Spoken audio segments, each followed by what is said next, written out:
La solidarietà è più grande della protesta. Sul tema dei profughi, la comunità di Sant'Egidio e la CISL, a nome del volontariato veneto, ricordano a quei veneti che gridano all'africanizzazione della regione i numeri esatti dell'accoglienza. Il Veneto, agli ultimi numeri, accoglie 5.184 profughi, il 6% del nuovo totale, quindi neanche l'8% che sarebbe la quota, mancano ancora 1.000-1.500 profughi. Il Veneto ha nel suo DNA i geni della solidarietà e dell'accoglienza.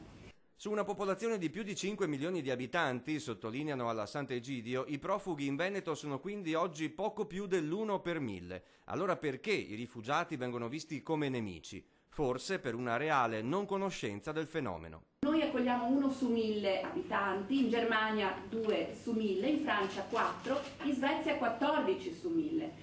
Profugo non è una brutta parola, nemmeno in Veneto, precisa la CISL del Veneto. Yusuf, 21 anni, del Gambia, musulmano, arrivato a gennaio dalla Libia in attesa del riconoscimento della protezione internazionale da parte dell'Italia, studia italiano e cerca lavoro da noi. Ecco cosa ha pensato quando ha visto bruciare i materassi e gettare via il cibo per i profughi a Quinto di Treviso. Quando ho visto il telegiornale sono rimasto scioccato e ho pensato che sarebbe potuto capitare a me. Ho pregato Dio che questo non mi succedesse. In ogni nazione la gente non è tutta uguale, ce n'è di cattiva e di buona.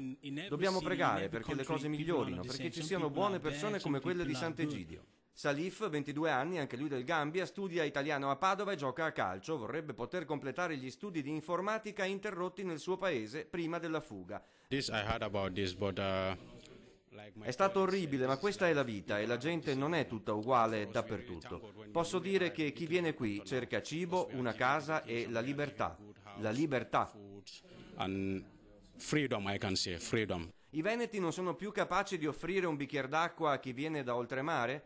Sant'Egidio e CISL respingono questo, mentre ammoniscono gli amministratori pubblici del Veneto. Espressioni razziste e violente che ne possono nascere contraddicono profondamente la storia e la cultura della nostra regione. Guai a noi, sindacalisti, politici, amministratori, persone impegnate, se buttiamo benzina sul fuoco invece di risolvere i problemi.